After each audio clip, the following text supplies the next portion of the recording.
Sim. Vou ver se eu disponibilizo depois para vocês lá no YouTube, tá? No meu canal. Vocês sabem que eu tenho um canal? Chama Antônio Avelar Bioquímica. Aí, por exemplo, eu dei uma aula ontem de controle e garantia da qualidade, já coloquei lá pro pessoal, deu certo. Fica bom esse som, esse negócio aqui grava eu falando e o som não fica num volume bom, entendeu? Excelente tecnologia aí para quem quiser utilizar, tá? Tem que comprar aquele microfone lá. É esse aqui, ó. É, poxa. Vocês investem em mim, eu invisto em vocês. Tecnologia. Nós vamos trabalhar a farmacologia geral, né, pessoal? E eu fiz uma aula que abrange os dois cursos, a enfermagem e a biomedicina. A questão é que a relação que vocês têm com a farmacologia é diferente quando você vai comparar o enfermeiro e o biomédico. A relação que o enfermeiro tem com a farmacologia é muito mais próxima, porque o enfermeiro tem que administrar o medicamento. O enfermeiro é corresponsável do tratamento medicamentoso. Já o biomédico, muitas vezes, ele precisa do conhecimento da farmacologia que vai ser aplicado, provavelmente, de forma com uma probabilidade maior, né, na toxicologia, que vocês veem ao final do curso. Farmacologia pode estar associada aos exames laboratoriais do paciente também, ao acompanhamento laboratorial desse paciente, né, via análises clínicas. Pode estar associado à anamnese que esse paciente faz antes de qualquer procedimento que ele vai realizar, como, por exemplo, procedimentos estéticos, certo? Lá no CIS, a gente tem esse tipo de anamnese executada pelo biomédico antes dele fazer um procedimento estético, né? Opa, tudo bom? Então, vocês têm que dar conta de entender os princípios fundamentais aqui da farmacologia. E justamente por ter participado de um congresso relacionado com coordenadores de curso de farmácia, eu também trouxe, hoje, específico para a enfermagem, uma discussão sobre a diretriz curricular nacional, que vocês precisam saber por onde anda. Porque, especificamente para vocês, a diretriz curricular nacional de vocês mudou esse ano. Então, eu vou colocar a farmacologia no contexto da mudança de diretriz curricular nacional e vocês, como um todo, né, como alunos de graduação, precisam saber o que é uma diretriz curricular nacional. Vou comentar um pouco a respeito disso, tá? Então, vamos começar a nossa aula aqui, ó, atacando primeiro esse ponto, né, que a enfermagem mudou. Se não me engano, o curso de enfermagem já tinha 25 anos com a mesma diretriz curricular. Então, isso é muito tempo. O curso de farmácia, para vocês terem ideia, teve uma diretriz em 2022 e mudou novamente a diretriz em 2017. Então, essa atualização ela é necessária para contextualizar o profissional na saúde brasileira, né? O que ele vai poder contribuir, o que mudou, como ele se comporta perante a sociedade. E aí a resolução, né, que estabelece essas novas diretrizes curriculares para o curso de enfermagem é essa aqui de 15 de maio de 2026. Então essa mudança é muito recente, cara. E com isso, o profissional da enfermagem, o profissional que está se querendo formar com essas novas diretrizes, né, ele tem que ser capaz de prestar cuidado integral, centrado na pessoa, tomar decisões clínicas fundamentadas em evidências, atuar em equipes multiprofissionais, promover segurança do paciente, utilizar tecnologias em saúde de forma crítica, educar pacientes e familiares e exercer liderança nos processos assistenciais. Então veja que está se exigindo, né, do profissional da enfermagem que ele tenha outras competências que já não conseguiam ser abarcadas com a diretriz curricular anterior, né? Então, essa mudança vai dar um protagonismo muito maior para o enfermeiro dentro do cuidado da saúde. Eu não trouxe hoje para vocês ainda, mas nós vamos ter oportunidade de falar a respeito disso, né? Alguns tratamentos o enfermeiro e a enfermeira já prescrevem, para vocês terem ideia. Então, já existem resoluções do COFEM. Vou citar o exemplo por qual eu fui convidado para esclarecer alguns pontos, né?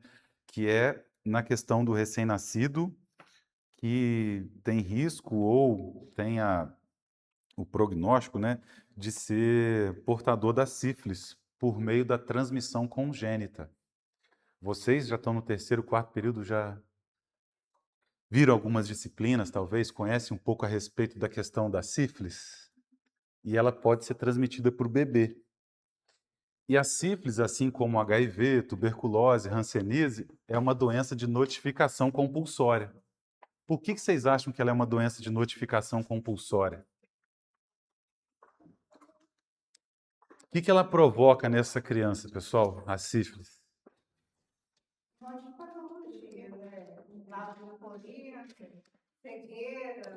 A sífilis, bacteriologia vocês já fizeram? Ainda não? Mas microbiologia sim. Então vocês têm noção de bactérias, né? Entre as bactérias, pessoal, a bactéria que...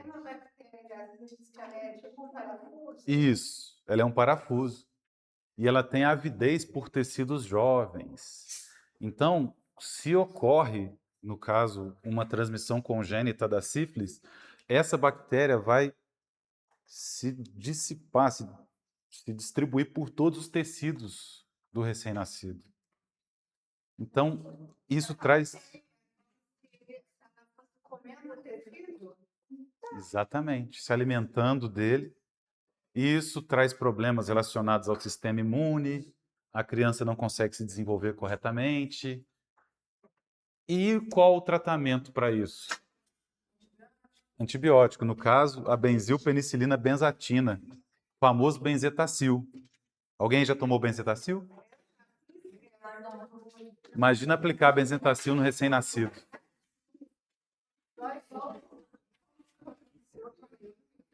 E aí, pessoal, tem esse ponto importante para trazer aqui já nesse início da farmacologia, que é o seguinte: benzetacil é indicado para recém-nascidos? Benzetacil é indicado para grávidas? Mas no caso do recém-nascido, o perigo da sífilis é tão grande que o recém-nascido tem que ser tratado com a benzilpenicilina benzatina. Não, depois de nascer. Porque tem risco. O medicamento em si traz um risco, certo? Boa noite. Todos os medicamentos trazem risco. Porque tem vários casos que a pessoa tem alergia. Exato. A penicilina, e aí? E aí? Aí tem que buscar outra alternativa, né? Mas, inclusive, essa é uma das preocupações para o enfermeiro que vai prescrever isso para a criança. E se a criança for alérgica? Pode acontecer um choque anafilático, né? Com consequências fatais. Só que esse é o procedimento que precisa ser feito. Então, a gente vai ter oportunidade nessa disciplina, né, de verificar essas nuances. Então, o tratamento, pessoal, ele não pode ser pior do que a doença. Só que se a doença for muito ruim, isso permite que esse tratamento, mesmo que não seja indicado, seja aplicado no paciente. Então, o risco da sífilis congênita é tão grande, que a única alternativa é esse tratamento, ele tem que ser executado. Agora, imagina a sua confiança como enfermeiro, como enfermeira, em prescrever isso para o recém-nascido nesse momento. Beleza? Boa noite. Boa noite, mestre. Veio visitar nós? Aí é um risco que corre, mas tem que ser feito. Exato. É. Então, como é que você contorna essa questão? Conhecimento. Conhecimento sobre farmacologia, conhecimento sobre legislação. Então, o bom de ter farmacologia com farmacêutico é porque a gente consegue transitar em todas essas áreas, né?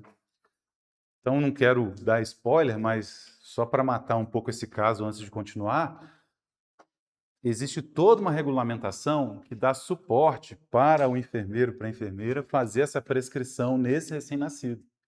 E caso ocorram consequências fatais, ele está amparado por essa legislação.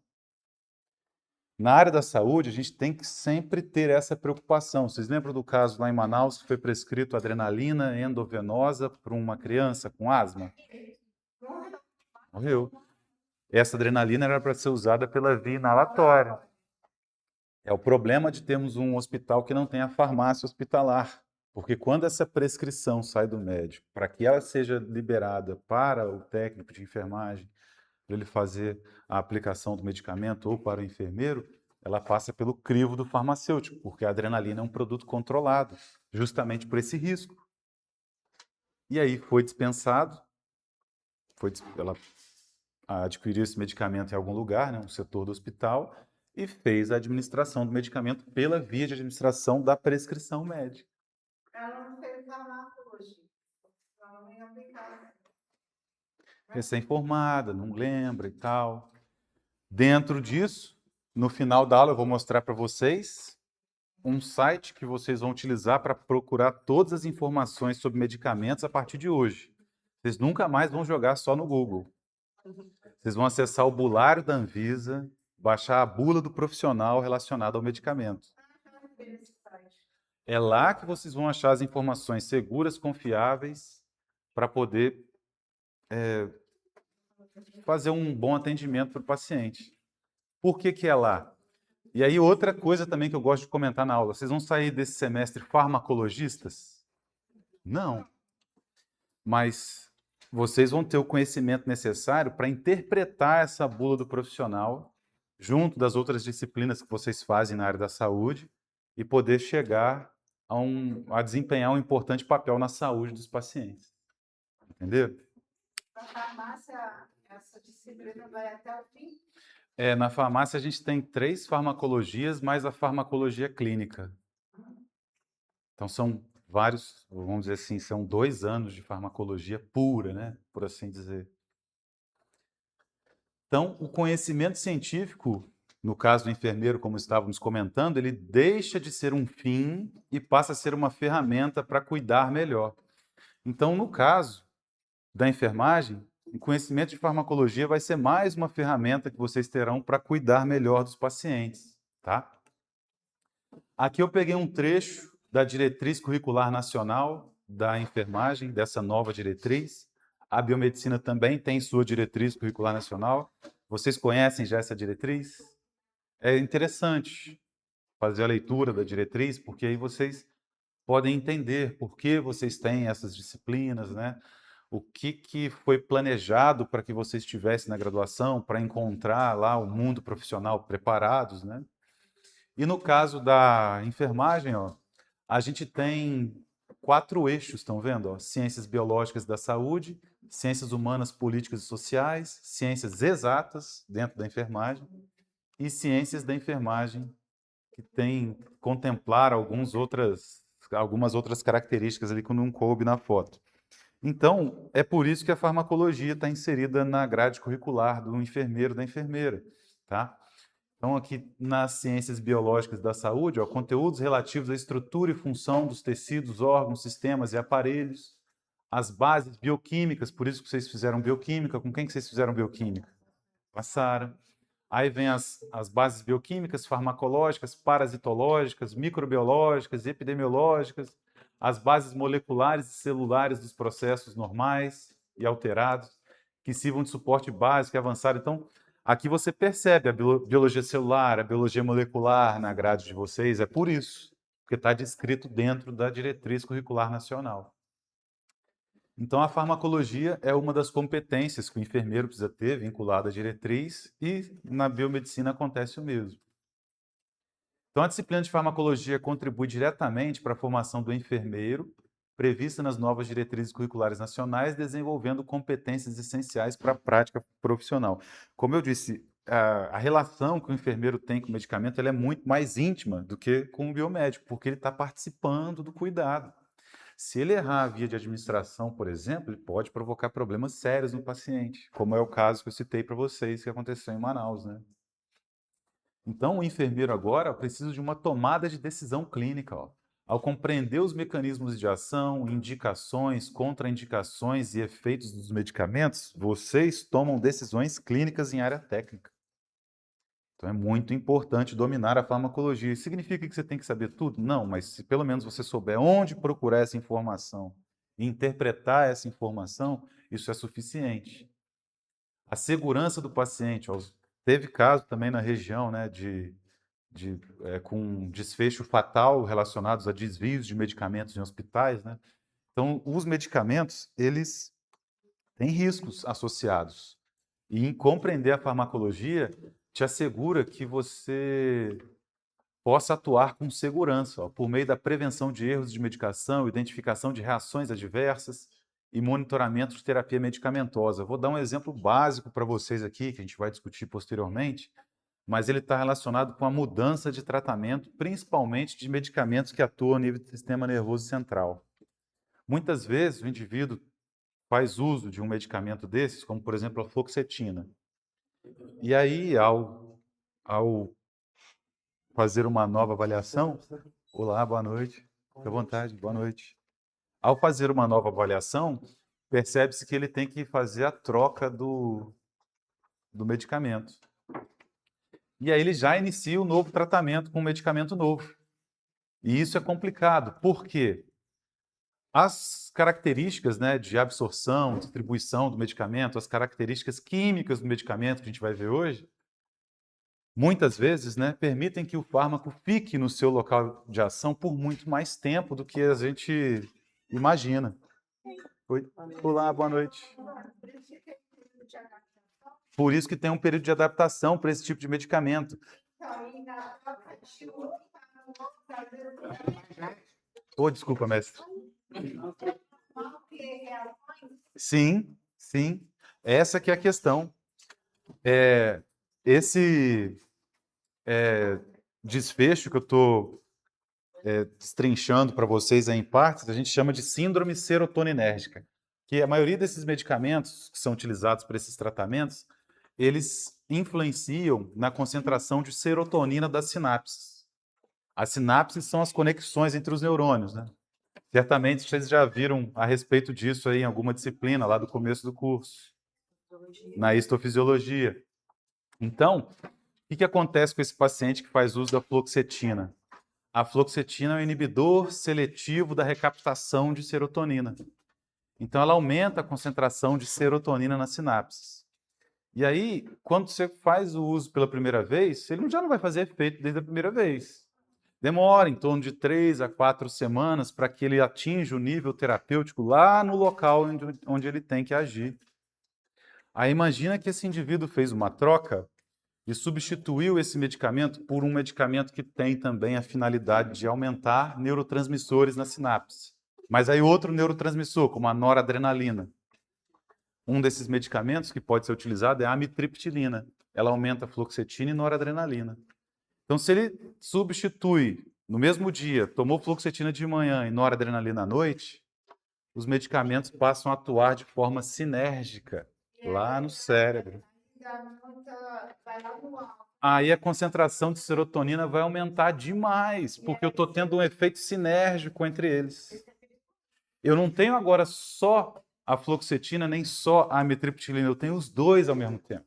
Que faz a mesma ação. Quando não se respeita, portanto, esse prazo para que ocorra o metabolismo do medicamento, para que ocorra a biotransformação dele, eles passam a atuar de forma sinérgica e isso pode provocar síndrome serotoninérgica. Aqui, como a gente tem o curso de psicologia, conversando com vários professores que fazem atendimentos, né, e acompanham também os pacientes que fazem uso dos medicamentos, eles descrevem esse tipo de síndrome, muitas vezes sem saber por quê. O paciente liga para o psicólogo e relata os seus sintomas, e aí, quando a gente vai conversar com esse psicólogo, tudo indica que foi justamente essa etapa de transição entre um tratamento e outro. Para conseguir identificar essa questão, portanto, é preciso conhecer farmacologia e esses aspectos de segurança relacionados ao medicamento. É uma ferramenta, né? Mas também depende da dosagem, né? Depende da dosagem, mas mesmo que a dosagem seja adequada para aquele indivíduo, se ele está usando os dois ao mesmo tempo, eles vão agir sinergicamente e não vai ter um desfecho adequado. Prática baseada em evidências, pessoal, utilizando conhecimentos científicos para fundamentar as intervenções relacionadas ao uso de medicamentos. Então, ao longo da disciplina, ao longo da graduação, vocês têm contato com artigos científicos. Vocês vão ter que desenvolver um trabalho de conclusão de curso, que é nada mais, nada menos do que colocar essas capacidades científicas, do método científico, em prática. Então, o conhecimento que a gente encontra nos livros, ele tem no mínimo 20 anos de história já. E a gente sabe que as coisas evoluem, mudam, né, de um ano para o outro. Então, muitas vezes você, como profissional, precisa estar capaz de avaliar as publicações mais novas, com bases de dados seguras, para poder fazer a melhor intervenção possível. Quando se lança um medicamento, por exemplo, quando esse medicamento é lançado, ele não está no livro de farmacologia. E aí? Você vai se negar, então, a fazer a administração desse medicamento no paciente? Você tem que ser capaz de correr atrás dessas informações, né? E se atualizar. Trabalho interprofissional, ó, compreendendo o papel da enfermagem na equipe multiprofissional durante o planejamento, administração e acompanhamento da terapêutica. O enfermeiro tem que ser capaz de trabalhar em equipe com os outros profissionais da área da saúde. Então, muitas vezes, o biomédico, nas análises clínicas, o profissional da enfermagem, eles vão ter que conversar entre si para fazer uma boa avaliação desse paciente. E a farmacologia está no meio disso aí, porque se o paciente está precisando desses exames, muito provavelmente ele está fazendo uso de fármacos que podem interferir nos exames, podem interferir na saúde dele. Existem efeitos adversos de fármacos que afetam, por exemplo, o desempenho do sistema imune, e aí isso vai impactar lá nos exames laboratoriais, no hemograma. Não tem que falar, relatar os medicamentos. Exatamente. Imagina um medicamento como uma hidroclorotiazida, que é um diurético. Ele serve para abaixar a pressão do paciente. Vocês fizeram biofísica, não fizeram? Isso foi discutido na biofísica lá com vocês. Vocês lembram quem que era o professor? Tem gente que nem lembra. É eu. O que acontece com os diuréticos? Ao eliminar uma quantidade de líquido grande na urina, o volume todo do sangue diminui. Abaixando o volume do sangue, a pressão que esse sangue exerce nas paredes dos vasos também diminui. Boa noite. Com essa menor pressão, o paciente alcança, então, níveis pressóricos adequados. Agora, imagina o seguinte, ele faz uso desses medicamentos e vai fazer o exame laboratorial. Se o volume de sangue dele diminuiu, o que aconteceu com todos os marcadores que, porventura, podem ser procurados no sangue dele? Eles aumentam de concentração. Então, a glicose vai aumentar de concentração, TGO, TGP, gama-GT, tudo isso vai aumentar de concentração. Por quê? Porque ele está fazendo uso do diurético, não interrompeu para fazer o exame de sangue. Então tem que interromper? Tem que interromper. Tem que interromper. Tá? Cuidado integral e centrado na pessoa, reconhecendo que a resposta aos medicamentos depende das características clínicas, biológicas e sociais de cada paciente. Muitas vezes a gente recebe questionamentos dos profissionais da enfermagem, como, por exemplo, assim, eu tenho um paciente que está usando metformina, glifage. Só que aí ele ouviu de algum outro profissional que o glifage não é tão bom, a metformina pura é melhor. E aí faz parte de quem tem conhecimento em farmacologia explicar essa questão. O glifage, pessoal, ele é metformina também. Só que a forma farmacêutica do glifage é um medicamento de liberação prolongada. Então, o que acontece? Ele tem um revestimento específico no glifage, que quando ele é hidratado pelo suco gástrico, pelos sucos intestinais, ele não se esfarela, entre aspas. Ele se hidrata e se torna um veículo de distribuição de fármaco ao longo do trato gastrointestinal que promove uma liberação controlada e lenta do princípio ativo. Já os outros comprimidos normais de metformina, eles não possuem essa tecnologia associada, então eles se esfarelam diretamente. Então, o que vai acontecer com a metformina que não tem esse revestimento específico? Você vai precisar usar 2 vezes ao dia. Já o glifage você consegue fazer uso uma vez ao dia. Vamos supor que insulina é NPH regular? Exatamente. A insulina NPH irregular que ela deu exemplo ali, ela possui modificações na sua estrutura que tornam a insulina regular mais apolar ou mais polar do que as suas irmãs, digamos assim. Existe a insulina lispro, a, a insulina de absorção rápida e a insulina de absorção lenta. Então, a mesma coisa acontece no glifage. E aí vocês concordam comigo que fazer... Pois não? O glifage, no caso, tem ele e o XR. O XR, o XR, exatamente. Tem o normal também, só que Também é um nome, só que não tem XR. quase ninguém. Esse XR fica lá, na prateleira da farmácia para sempre. Todo mundo pega o glifage XR, que é o que mais sai. Aí o que acontece? Vocês concordam que fazer o uso do medicamento na posologia de 2 vezes ao dia não é mais fácil, mais difícil para o paciente aderir? É melhor usar uma vez por dia? Então, muitas vezes, criam-se essas lendas. Ah, o glifage puro é melhor. Ou o XR é melhor. Muitas vezes, o XR vai ser melhor para o tratamento do paciente porque a posologia é diferente. E aí, uma vez por dia, ele lembra. Agora, 2 vezes por dia, ele já falha na hora de fazer uso do medicamento. Então, existem essas nuances dentro da farmacologia que, com conhecimento, você vai ser capaz de interferir positivamente. E uso crítico de tecnologias e inovação em saúde, interpretando protocolos terapêuticos e utilizando recursos que promovam uma assistência qualificada e segura. Quando eu comentei com vocês a respeito da sífilis e do que dá suporte, né, para prescrição do enfermeiro, são os PCDTs. Existem planos clínicos que já são criados, estabelecidos para as mais diversas doenças que a gente tem aí no mundo. E vocês precisam ter acesso a esses planos, porque essas diretrizes é que dão suporte para que vocês façam os tratamentos medicamentosos dos pacientes, tá? Então, ao longo da disciplina, a gente também vai conhecer isso aí. Então, para dar uma sumarizada aí no caso do enfermeiro, que tem essa relação mais íntima com a farmacologia, ele deve compreender por que o medicamento foi prescrito para a própria segurança de vocês, tá? Como ele atua no organismo, qual a melhor forma de administrá-lo e quais fatores podem modificar sua eficácia. Aquele dia no corredor, né, a gente estava discutindo em relação a isso.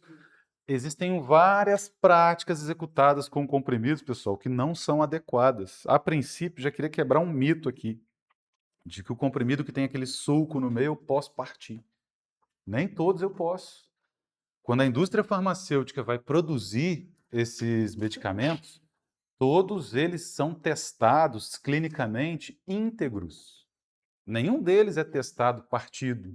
Os ensaios de controle de qualidade, que fazem parte da garantia da qualidade, sempre levam em consideração o comprimido íntegro.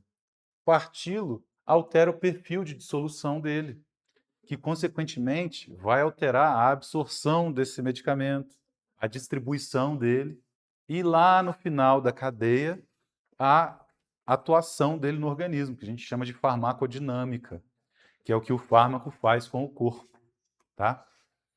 Então, se tem aquele suco, muitas vezes é uma questão estética, muitas vezes é para ele não grudar na máquina que faz a compressão do pó. Não é porque pode partir. Mas e por que o médico não partir determinadas... Muitas vezes pode faltar farmacologia do ponto de vista farmacêutico para esses profissionais. Essa é a questão. Esfarelar, então, o comprimido, triturá-lo completamente para fazer uso, está fora de cogitação, então, né, pessoal? Porque pensa, para que a indústria vai dar esse passo a mais de comprimir o pó, se esse medicamento pode ser tomado como um pó? Então é só colocar no sachê e vender como sachê. Oi? Qualquer sonda, mesmo que seja naso ou de TT. Se o paciente tem dificuldade de deglutição, não tem o funcionamento adequado, né, do sistema intestinal, outras abordagens têm que ser utilizadas. É por isso que existe a farmácia de manipulação. Errado, porque essa água pode alterar o equilíbrio dos componentes, né? Pode causar hidrólise no fármaco. Exato, ele é projetado para isso. E aí eu queria incluir esse conceito para vocês aí da farmácia magistral e a farmácia oficinal, que a gente conhece comumente como farmácia de manipulação. O que é a farmácia oficinal? Todos esses medicamentos que vocês veem lá na farmácia, que usam no dia a dia, que aplicam nos pacientes, eles têm uma formulação definida na farmacopeia brasileira. Se não existir na farmacopeia brasileira, em alguma farmacopeia está. Por exemplo, nos Estados Unidos, lá tem como que eu faço o produto, como que eu garanto a qualidade dele. Já a farmácia magistral é quando se faz um medicamento para aquele paciente especificamente. Então, muitas vezes eu posso montar para você um suplemento vitamínico que eu escolho as vitaminas. Isso é farmácia magistral, que é feito na farmácia de manipulação. Então, talvez eu possa alterar a forma farmacêutica desse medicamento para xarope, em vez de comprimido. E aí precisa de um certo conhecimento técnico que o farmacêutico da farmácia magistral vai adaptar a formulação para esse paciente específico. Mas, na prática, não se preocupa com isso. Tritura, dilui na seringa. Não, posso contar uma coisa sem intenção de ninguém, mas tipo assim, eu tenho uma senhora que eu fui em casa e ela usa GTT. Aí tem um omeprazol que ele não dilui fácil. E lá a gente usa esse método de diluir. Aí eu fiquei só, tipo assim, eu acho assim, professor, aí tem um que não dilui fácil. E aí ele é bom até pra secar. Sabe? Aí lá sou eu e umas filhas. Você acredita que tem uma filha que deixa da noite pro dia para dar? Nós vamos chegar no omeprazol durante a aula, que tem ali para mostrar para vocês, e aí a gente volta nessa questão que você vai achar surpreendente o conhecimento que só uma aula de farmacologia vai trazer para você, tá? Vou chegar lá. Vamos mostrar aqui para vocês então, ó, as diferenças. Por que eu trouxe então esse carinho maior a princípio, né, com a enfermagem? Porque a enfermagem faz a administração segura de medicamentos, enquanto o biomédico vai interpretar os efeitos dos medicamentos nos exames laboratoriais. Você tem que conhecer de farmacologia porque esses fármacos podem se refletir nos exames. E aí você tem que atribuir esse achado laboratorial a alguma característica do paciente que pode estar relacionada com a farmacologia. O enfermeiro faz o monitoramento da terapia. Já na biomedicina, o biomédico pode atuar na toxicologia e no monitoramento terapêutico. O enfermeiro, nesse monitoramento, ele está junto do cuidado do dia a dia do paciente, como o nosso amigo que falou. Não tem como o farmacêutico no laboratório ou o biomédico no laboratório saber dessa questão tão bem quanto você, que a pessoa deixa o medicamento de um dia para o outro na água.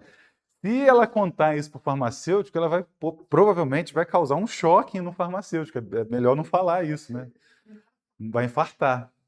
Mas é muito bom trazer esse conteúdo para a aula. E a enfermagem está diretamente relacionada com a segurança desse paciente, com implicações legais a respeito dessa segurança, inclusive, então fica de olho. E o biomédico, ele está mais relacionado com a pesquisa e desenvolvimento científico de medicamentos. Então existe essa diferença entre as duas formações, né? E isso vai ser bom, que eu vou trazer conteúdo para ambas, aí vocês vão ter uma formação bem completa. Olá, boa noite. Então vamos começar a aula de hoje. Primeiro a gente vai fazer essa revisão de alguns conceitos. Mas você pode ir embora se quiser. Ué. Então vamos começar com o conceito de polaridade. A gente viu isso lá na bioquímica, com certeza vocês estudaram isso na bioquímica. Ó. Polar e apolar, lipofílico, hidrofílico. Aqui eu trouxe uma foto ó, da água, do óleo e do álcool. Então vejam que água e óleo não se misturam. Álcool e água se misturam, né? Tanto é que a gente tem as bebidas, né, e tal. Agora, o óleo e a água não misturam e o óleo com o álcool não se misturam. E vocês lembram dessas imagens aqui que eu coloquei, ó, as membranas plasmáticas? As membranas plasmáticas são feitas de fosfolipídios, tem colesterol na composição delas. E isso é muito importante, porque a maioria esmagadora dos fármacos é administrada pela via oral. E esses fármacos precisam ser capazes de atravessar essas membranas plasmáticas. Por conta disso, a maioria esmagadora dos fármacos é apolar. Por quê? Esses fosfolipídios possuem uma porção polar, que é essa parte circular que eu coloquei aqui, e essas perninhas deles são lipídios. São a parte apolar da estrutura, tá? E aí os fármacos, por serem apolares, conseguem interagir, portanto, com as membranas plasmáticas e atravessá-las. Aqui fora de uma célula, por exemplo, eu vou ter o sangue, que é constituído majoritariamente de água. Dentro da célula eu vou ter água no citoplasma dessa célula. Então, se o fármaco for polar, se ele estiver carregado positivamente, se ele estiver carregado negativamente, ele vai ficar solúvel em água, porque a água é polar. E aí, nesse contexto, ele é incapaz de atravessar as membranas, porque as membranas plasmáticas são apolares. Faz sentido? Ou eu tô maluco? Ou eu tô doido? Ou deixa quieto? Vocês entenderam? Ou vocês estão fingindo que entenderam para tentar me enganar? Qual delas? Posso? As membranas plasmáticas são constituídas de fosfolipídios e colesterol, em sua imensa maioria. E aí, isso traz uma característica que a gente chama de anfipática. Elas são polares e apolares ao mesmo tempo. Isso é possível. Anfipático. Anfi vem de anfíbio. Me dá um exemplo de anfíbio. Sapo. Por que o sapo é anfíbio? Parte da vida na água, parte da vida na terra. Então, tá vendo como ele tem as duas coisas ao mesmo tempo? O fosfolipídio tem a característica polar ao mesmo tempo que ele é apolar. Entenderam? Por isso que é anfipático. E aí as membranas plasmáticas só são possíveis, né, no mundo real. Por quê? Justamente porque esses compostos são anfipáticos. Então a água fica do lado de fora, interagindo com essa porção polar.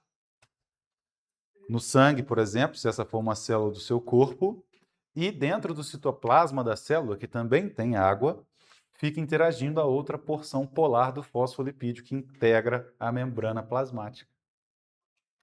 Então aqui eu tenho fosfolipídios voltados com a sua porção polar para ambos os lados, né? E nessa parte interna da membrana é que está a principal característica apolar. E aí, para o fármaco conseguir atravessar a membrana e ser absorvido pelas células intestinais, por exemplo, ele precisa ser apolar. Apolar, portanto, dissolve na gordura, porque o óleo é apolar. A água, por sua vez, é polar. O álcool é polar. Está vendo como é que ele não mistura no óleo? Quando o medicamento está carregado positivamente ou carregado negativamente, ele fica polar, assim como a água. E aí ele é dissolvido na água, ele não consegue atravessar as membranas. A não ser que eu tenha uma quantidade imensa de fármaco. Aí mesmo polar, por questões de equilíbrio químico, ele faz essa passagem. Mas nas concentrações terapêuticas que nós usamos para os tratamentos, eles não são capazes de atravessar membranas plasmáticas caso estejam polares. Eles vão ficar dissolvidos na água do sangue. Se eu conseguir fazer com que isso entre na sua cabeça para sempre, só com essa aula, pode colocar uma estátua minha lá na praça. Eu só quero saber se isso faz sentido ou se eu estou falando alguma coisa muito louca aqui. Faz sentido? Então, pois não. Aquela parte ali, ela é polar. A parte superior ali é Isso. a da extremidade. Aqui é uma molécula e aqui é outra. Você falou que a parte apolar não se mistura com a polar. Como que o fármaco, sendo apolar, entra, atravessa a parte polar? É porque ele tem mais afinidade pela parte apolar. Então, uma chega para um ladinho, outra chega para o outro, o fármaco entra ali. E aí vamos para o conceito de farmacologia. É a ciência que estuda a interação entre os fármacos e os organismos vivos. Investiga como os medicamentos produzem seus efeitos terapêuticos e adversos. Fundamenta o uso racional e seguro dos medicamentos. Hoje em dia nós vamos ter muitos problemas que estão por vir por conta desse uso irracional. É o que está acontecendo com o Monjaro. A gente percebe muitas pessoas fazendo uso irracional, porque ele foi desenvolvido para pessoas com obesidade, e diabetes mellitus tipo 2. Principalmente os que vêm de fora.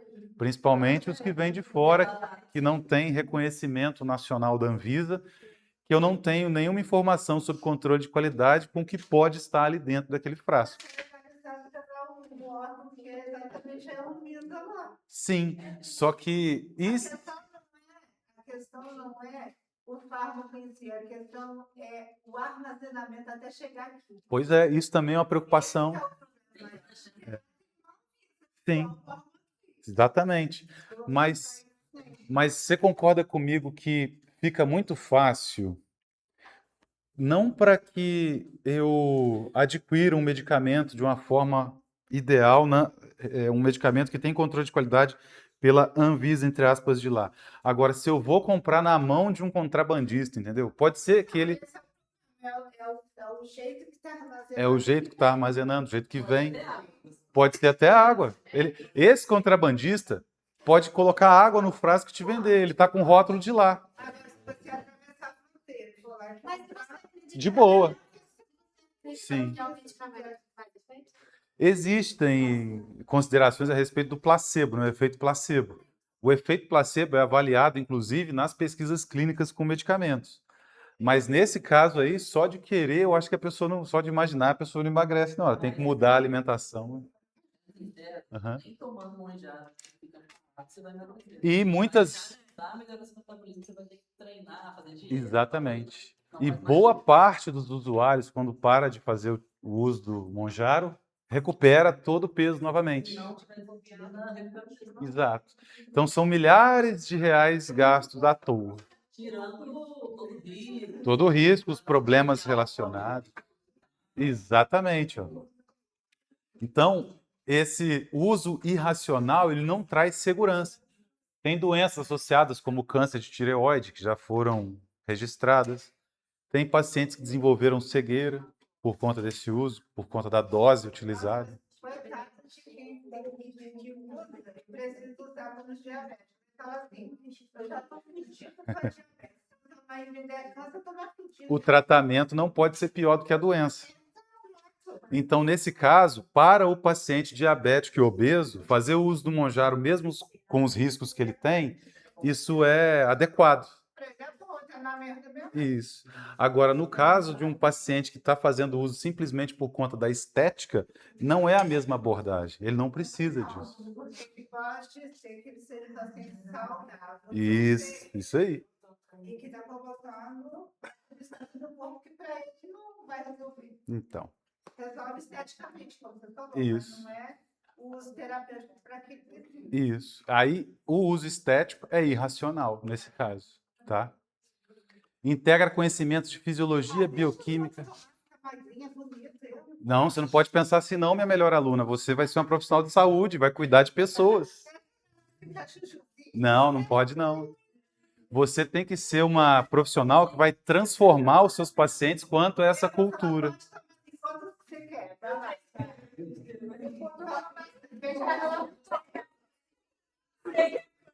Até o final do semestre eu quero mudar essa sua percepção.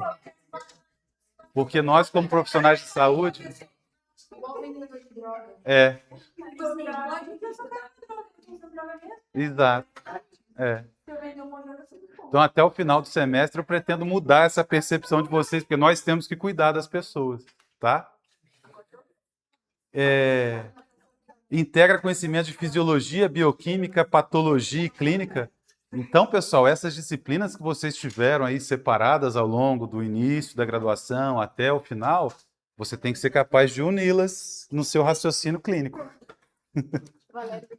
O seu raciocínio clínico tem que ser capaz de coadunar aí com todos esses conhecimentos que foram adquiridos ao longo da graduação.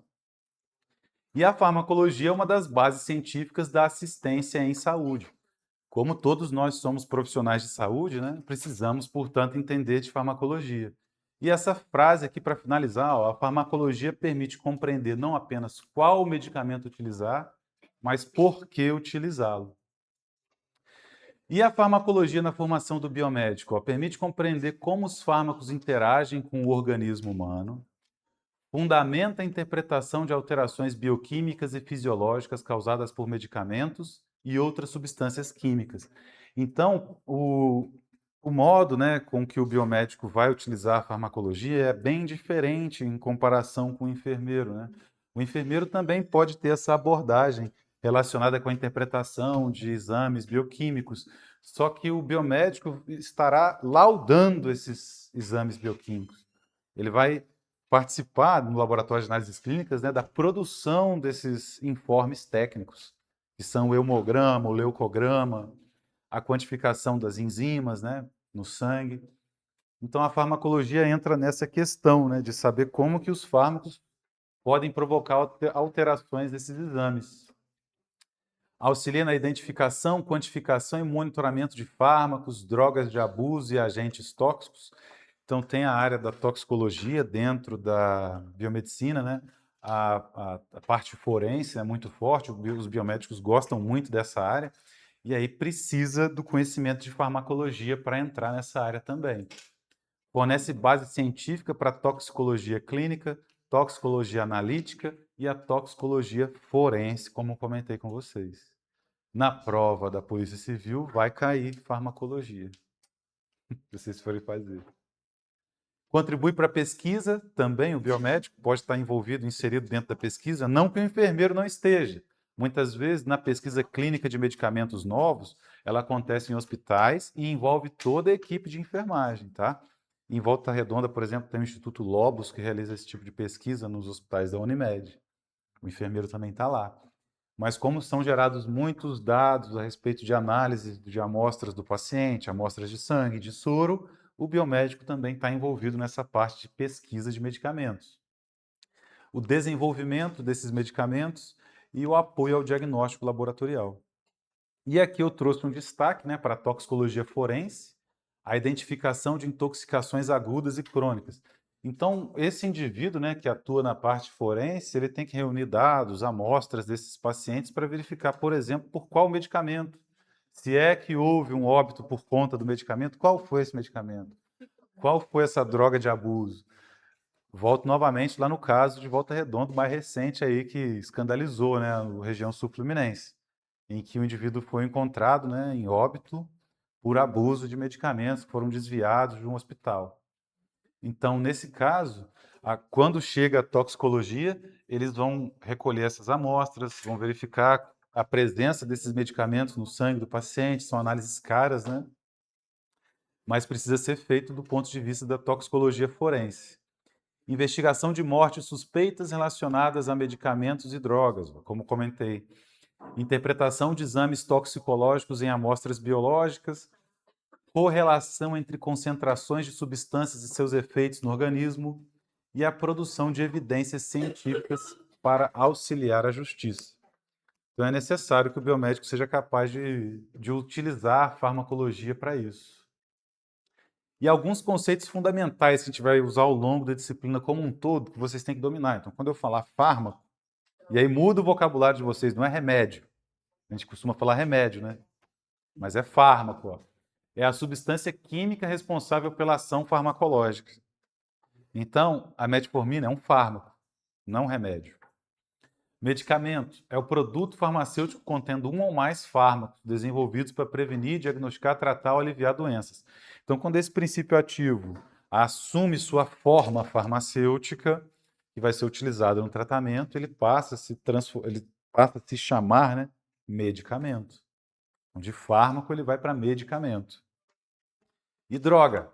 Qualquer substância capaz de modificar funções fisiológicas ou bioquímicas do organismo, podendo ou não ter finalidade terapêutica.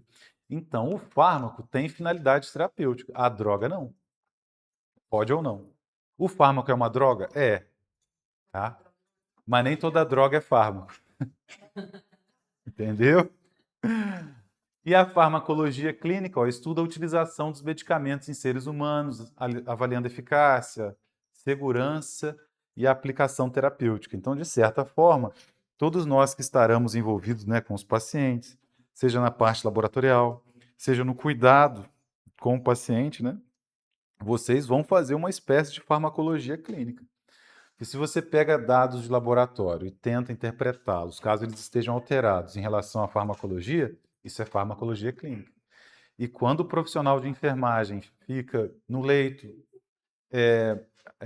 adquirindo, né, aquelas características, os sinais vitais todo dia do paciente, acompanhando a recuperação desse paciente no dia a dia, ele vai fazer com que esse tratamento medicamentoso funcione, conforme ele cuida desse paciente. Aí tudo depende, por exemplo, também, a gente poderia colocar outros profissionais, os nutricionistas que programam a dieta desse paciente para que tudo aconteça da forma adequada, né? Então, de certa forma, todos nós estamos na farmacologia clínica. E mais especificamente, pessoal, dentro do fármaco, ó, falando um pouco de como ele é descoberto, né? A descoberta dos fármacos era um negócio meio que por tentativa e erro no passado. E agora essa questão mudou. A descoberta, então, deles resultava de observações acidentais do efeito de extratos de plantas ou substâncias individuais administradas em animais ou seres humanos. Então era meio que um negócio de tentativa e erro. E agora, como é que está a questão hoje? Os fármacos não estão mais escondidos, ó, eles estão sendo esculpidos. E olha como é que nós conseguimos esculpir coisas tão próximas, né, da realidade. Esse aqui é um indivíduo, né, fazendo manutenção. Aqui, ó, essa estátua, né, Davi de Michelangelo, olha como você percebe até as veias no braço, né, isso tudo no mármore. E esse aí é o Giovanni Stranz, ó, com a musa velada. Então isso aqui é um mármore, pessoal, por incrível que pareça. Parece que a estátua está com um véu por cima, mas tudo ali é mármore. Então os fármacos estão sendo esculpidos também com essas características, capazes de interagir com componentes do nosso corpo. Eles estão sendo estruturados para isso, tá? Então coloquei alguns exemplos aqui para vocês, por exemplo, esse Atenase aqui, ó, era niclosamida. O que era esse Atenase? É um comprimido mastigável de 500 miligramas. Aí ele vinha num cartucho contendo 4 comprimidos mastigáveis. Uso oral. Nesse comprimido, então, a gente tinha niclosamida, 500 miligramas. Os recipientes eram a quantidade suficiente para um comprimido. E aqui é a descrição dos recipientes dele. Qual que era a indicação do Atenase? Ó? Comprimido mastigável indicado no tratamento da teníase. Tênia solium, tênia saginata, e da himenolepíase, himenolepsis nana e himenolepsis diminuta. Vocês devem ter visto isso na parasitologia. A tênia, vocês sabem o que é. Então veja que é um medicamento utilizado como vermífugo, certo? Agora dá uma olhada aqui, ó. Uma análise integrada de bioinformática repropõe a droga antihelmíntica niclosamina para o tratamento do câncer coloretal em humanos. Então veja que, utilizando essas ferramentas atuais, consegue-se partir, né, de matérias-primas anteriormente utilizadas e dar uma nova finalidade para elas, alterando sua estrutura química, como se estivessem esculpindo mesmo esse fármaco. E aí aquela molécula que era um simples vermífugo se torna um medicamento utilizado no tratamento do câncer. Tá? Aí o captopril. Dúvidas? Dúvidas? Dúvidas? O captopril, enalapril, ramipril. Vocês conhecem esses medicamentos? É utilizado para o tratamento da pressão arterial. E aí, nesse ponto, eu queria comentar essa questão da estrutura com vocês. Olha o preço do captopril. 30 comprimidos.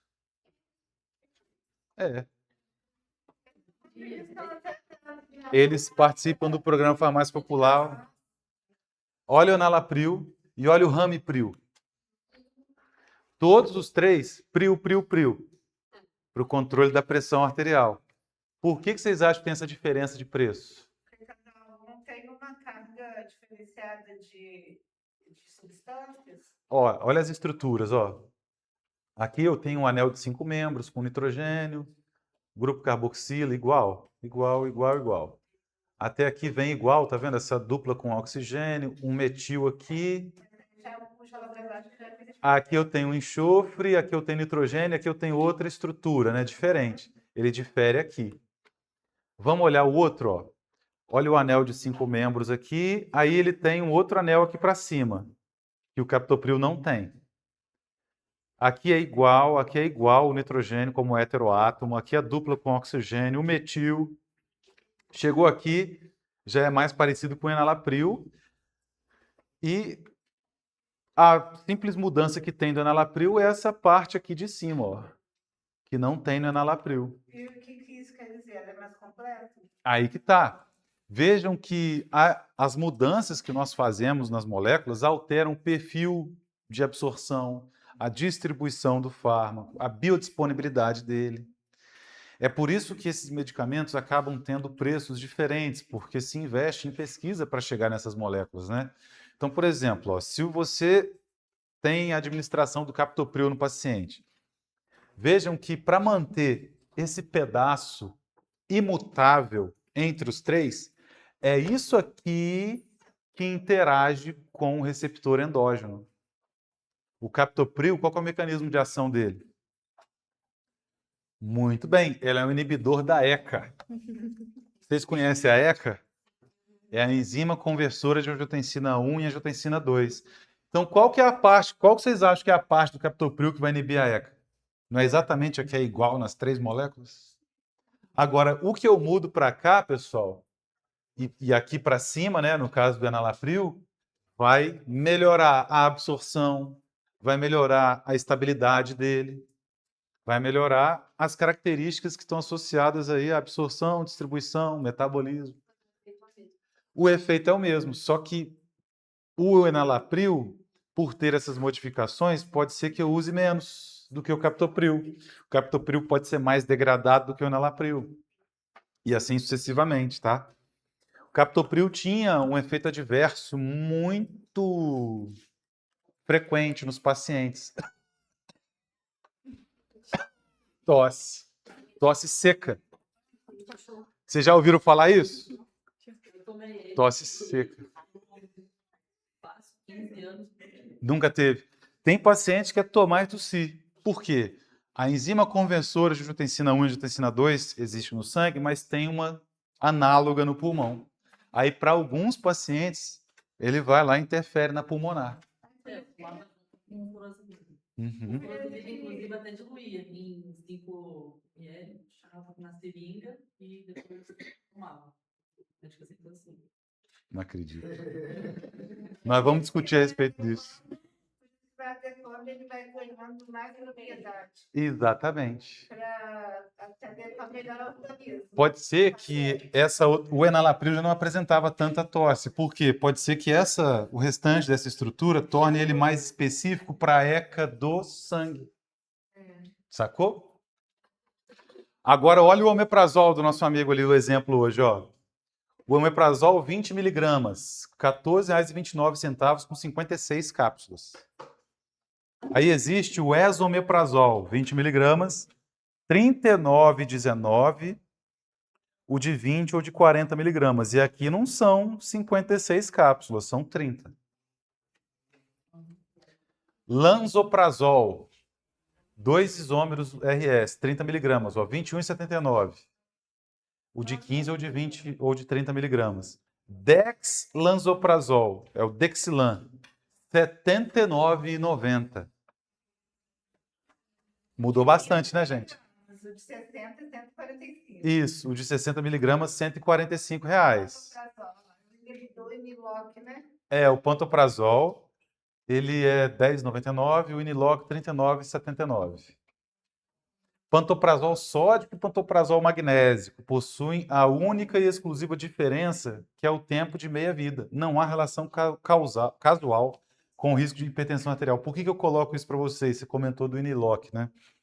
Como que o meu paciente chega lá na farmácia em relação a isso aqui, ó? Vocês acham que para a indústria é melhor que ele compre o Pantopaz, R$ 10,99, ou o Iniloc, R$ 39,79? É porque é mais caro para a indústria. O paciente é o pantoprazol. Ele está vendendo a marca. Sabe o que eu já ouvi a respeito disso? Quando é indicado, é prescrito medicamento para ele, fala assim, não, você não pode usar o pantoprazol sódico, que é o Pantopaz, e todos os outros genéricos do pantoprazol. Você tem que usar o potássico, porque sódio aumenta a pressão. Mas o Iniloc, ele é... Só muda o sal. Em vez de ser sódico, é potássico. Ele é medicamento de referência ou ele é genérico? não sei se ele é referência ou similar. Eu sei que só muda o sal, entendeu? Todo medicamento vai ser um tipo de sal, né? Para que ele seja granulado e incorporado no comprimido. Só que existe o pantoprazol sódico e o potássico. Sim. Então, Aí eu quero induzir você a comprar o potássico. A pessoa fala que o sódio. Aí, ó, não, me falou que eu não posso comprar o sódico, não, porque eu tenho hipertensão. mas, ô, doutor, Tem a ver alguma coisa com a outra? todos os genéricos, a matéria-prima usada é diferente, É igual ao referência. é igual. É igual ao referência, é. Esse daí cada um participativa. Porque não conhece farmacologia.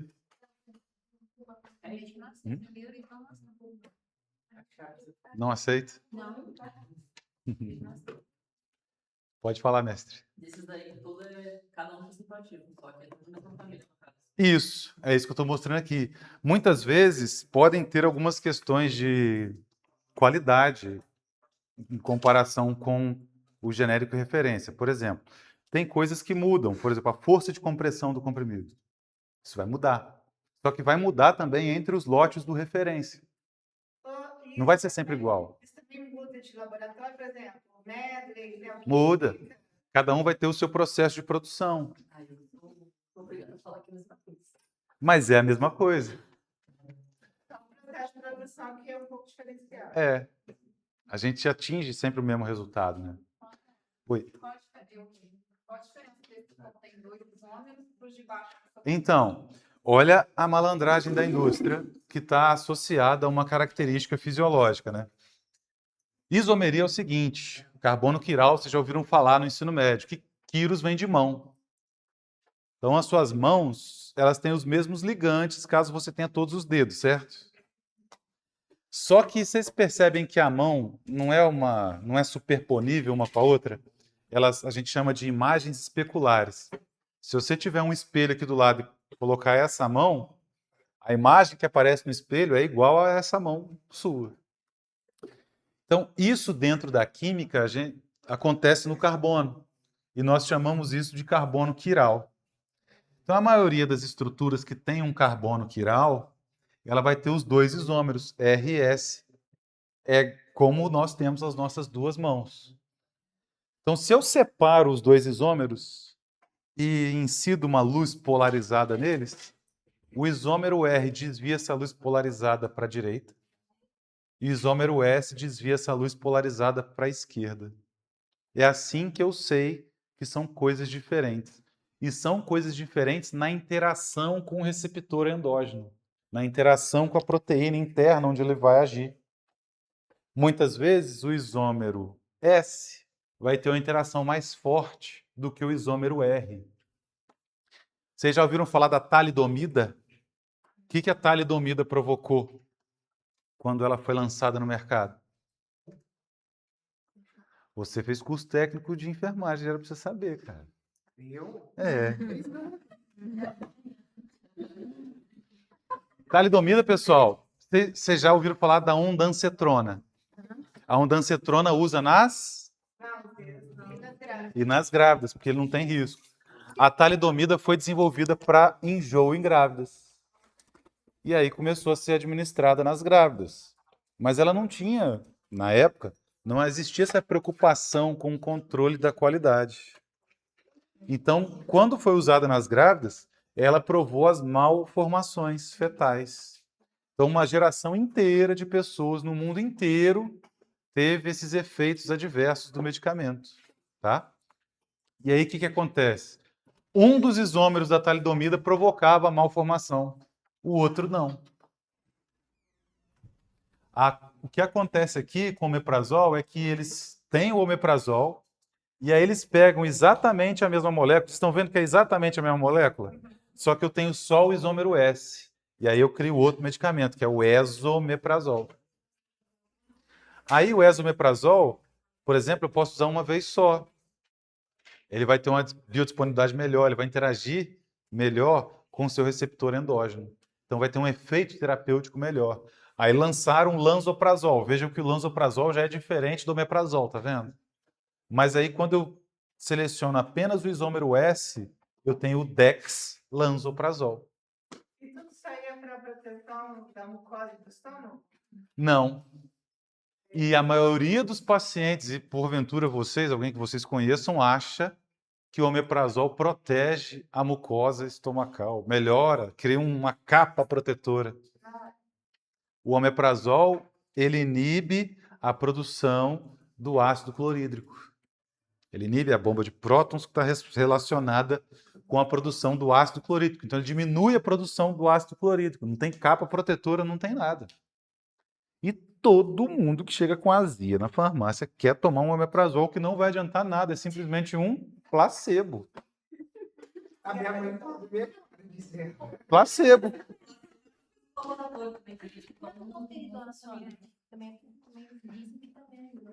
Também, só que ele meio que foi descontinuado, né? Não...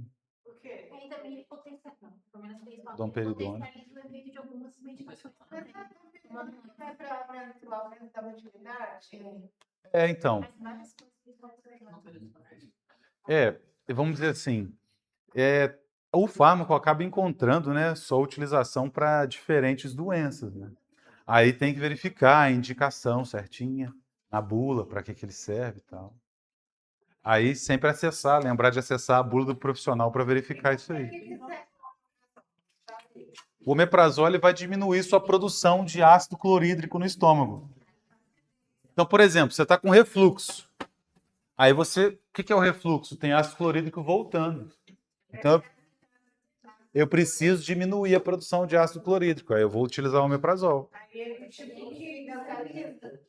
Ele inibe a produção de ácido clorídrico, vai diminuir a acidez do estômago.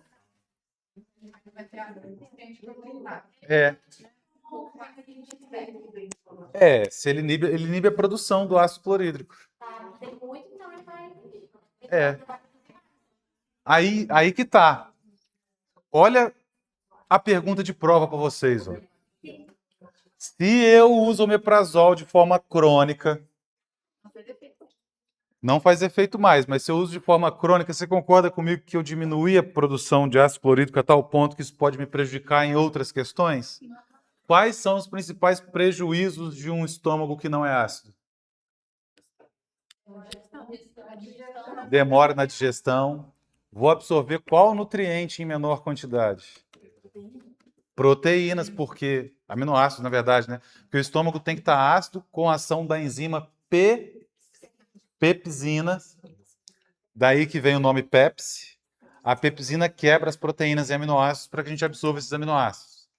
E se eu não vou absorver esses aminoácidos corretamente do alimento, porque eu não vou conseguir quebrá-lo, qual outra vitamina eu não vou conseguir absorver? B12, que está dentro da carne. Me perdoem os vegetarianos, mas a gente precisa da B12 da carne.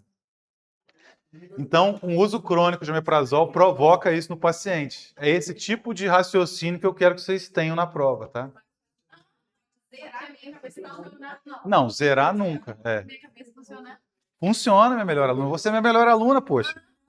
Se a pessoa é vegetariana e a B12 tem na carne, ela obrigatoriamente tem que tomar B12. Suplementar a B12. Intramuscular, via oral ou sublingual. E o indivíduo que fez bariátrica.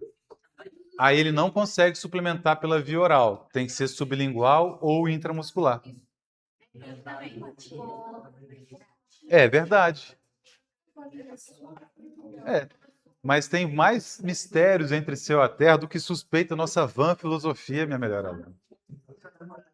Vale a pena testar. Fala, mestre.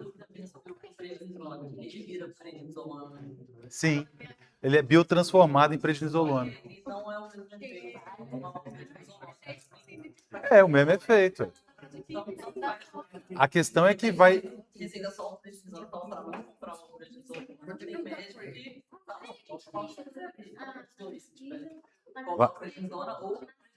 vai na bula, verifica a indicação direitinho, você vai ver que é a mesma. Isso. Por quê? Uai. Mas essa transformação não é irrelevante, ela vai acontecer. Tem que esperar. Mas se você tem relação, não esperar pra tomar. Ué. Eu tenho ideia que eu não vai formar nenhum sentimento controlado. Ah, Mas daí tu prolactina. Porém, quando tem crise enxerga muito forte, ele manda um período de 5 minutos pra falar.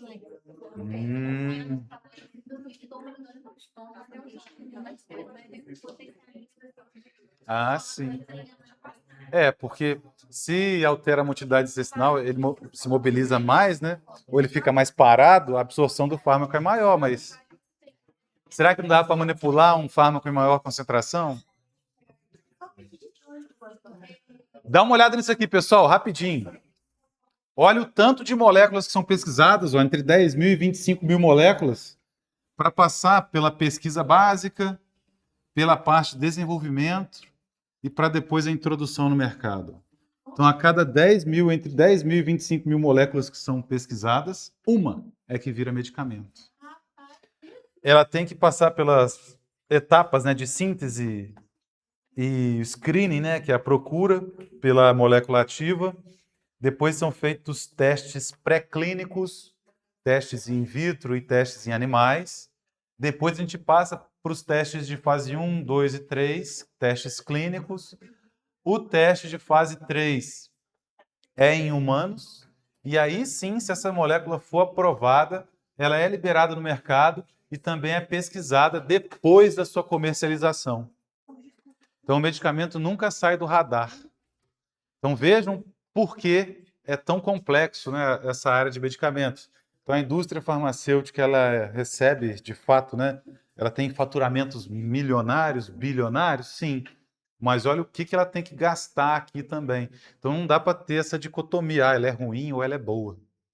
Tudo tem seus dois lados, certo?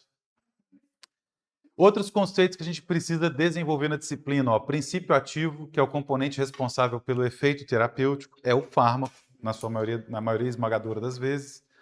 O excipiente é o que está junto do fármaco na produção do comprimido, tá? É o que sustenta o comprimido, é o que está, por exemplo, na composição do xarope, é um conservante, é um flavorizante que vai dar sabor, né, de tutti-frutti para a pessoa tomar. A forma farmacêutica é a apresentação do medicamento adequada à via de administração e à necessidade clínica. Então, você não vai fazer a administração de um medicamento oleoso, que é para ser aplicado pela via intramuscular, pela via endovenosa. Concorda? Então, esse tipo de noção a gente tem que ter a respeito da via de administração. Depende da forma farmacêutica, como que aquele fármaco se apresentou como medicamento. Então, ele foi desenvolvido por uma via específica. E essa via de administração é o caminho utilizado para introduzir o medicamento no organismo. Ela influencia a velocidade de absorção, o início da ação e a biodisponibilidade do fármaco. E, além disso, a gente também tem a posologia, que define a dose, o intervalo e frequência e duração do tratamento. Imagina que você precisa de um efeito rápido. Qual via que você vai usar? Certo? Então, posso perguntar na prova para vocês assim, eu tenho 2 pacientes. Um está precisando de um atendimento urgente, etc. O outro não. Aí, em qual que eu uso a via oral? No que menos precisa do medicamento. Tá. Estudem essa tabela aqui, tá, pessoal? Estudem essa tabela, porque nela contém todas as vias de administração comuns de se utilizarem, né? As vias de administração mais comuns. Então, essas vias aqui eu preciso que vocês dominem, o padrão, a utilidade e as limitações de cada um. Vou colocar lá no AVA para vocês. E estou gravando a aula também, ao final eu pretendo colocar lá no YouTube para vocês poderem assistir. Mais outra questão para a gente discutir, ó.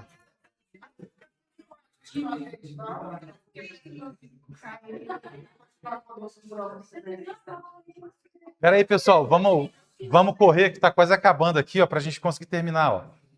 Então, uma das coisas que a gente não pode sair dessa disciplina sem ter, né, é a capacidade de raciocinar o uso racional de medicamentos, dentro da perspectiva do cuidado. Ó, o paciente deve receber o medicamento adequado para a condição clínica dele. A dose, a via e o tempo de tratamento devem ser individualizados. O tratamento deve apresentar eficácia, segurança e qualidade. Esse uso racional reduz eventos adversos, desperdícios, e o enfermeiro participa diretamente da promoção do uso seguro dos medicamentos. Vocês têm que fazer um uso seguro, principalmente por conta de vocês também. Porque existem uma série de questões legais que podem surgir por conta do uso irracional do medicamento. Então é preciso que vocês conheçam e dominem muito bem a farmacologia. Medicamentos salvam vidas quando utilizados corretamente. Quando utilizados de forma inadequada, também podem causar danos, tá? A segurança do paciente nessa terapia é imprescindível. E aí, um destaque aqui para a biomedicina. Na biomedicina, o conhecimento farmacológico permite interpretar alterações laboratoriais, identificar intoxicações e produzir evidências para o diagnóstico e a toxicologia forense. Então, no aspecto segurança, muitas vezes, existem medicamentos cuja orientação da bula é dosá-lo no sangue, em vez de testar qual medicamento vai fazer efeito, se é o de 20, se é o de 30. Na bula, pede para quantificar no sangue o medicamento. Quem que faz isso? Já ouviram falar da digoxina? A digoxina é um cardiotônico. Ela aumenta a concentração de cálcio no coração e aumenta a contratibilidade cardíaca. Então, ele é usado em pacientes que têm insuficiência cardíaca.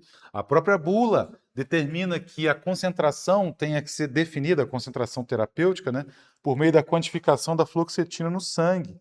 Quem faz isso? Então, vai tudo testando. E aí que é o problema, porque a dose terapêutica da digoxina e a dose letal é próxima demais. Aí dá errado, você. Ai, não, para, E aí eu vou começar a falar da farmacocinética só para a gente dar uma adiantadinha, que o nosso tempo já está acabando, né? Eu comentei hoje durante a aula da farmacodinâmica, né, que ela explica o que o medicamento faz no organismo. A farmacocinética explica o que o organismo faz com o medicamento. Então, a via de administração, ela tem um importante papel aí na cinética do fármaco. Vocês mesmos comentaram, né, que a administração intravenosa é mais rápida.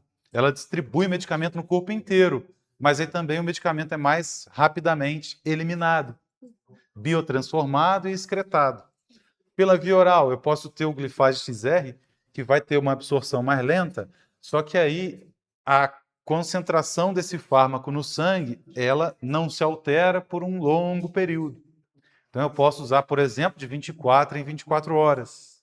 Enquanto que se eu fizer uso pela via intravenosa, muitas vezes eu preciso de um tempo menor entre cada aplicação. E as etapas da farmacocinética: absorção, distribuição, biotransformação, eliminação. A gente pode voltar nisso na próxima aula aí, porque eu vejo que vocês estão igual quando prepara com a corrida, né? Estão esperando só dar aquele tiro na hora que eu falar assim, acabou, sai todo mundo correndo. Pô, mas pelo menos é nos 2 primeiros tempos, tá? Então, vou fazer um combinado aqui com vocês, ó. É dia de trote hoje? Ó, cuidado, hein, pessoal, não saiam presos hoje, tá? Desse trote, não. Mostrando para vocês só aqui o bulário eletrônico da Anvisa. Oi, Johan, você já vai? Eu tô cansado. Tchau, meu amigo, bom descanso, tá? Aqui, eu vou pra enfermagem. Tá. Tchau. Pessoal, a aula tá boa para vocês, a velocidade que eu tô falando. Fico feliz em ouvir. Obrigado. A gente volta semana que vem, então, para terminar e com o próximo tema também. Manda um zap para mim lá, ó. Todos vocês podem ter meu contato, que como sou coordenador, acessível. Quando eu esquecer de colocar a aula, por favor, me lembre, etc, etc, etc, tá? Pois não? Espera aí, só um minutinho. Não tem.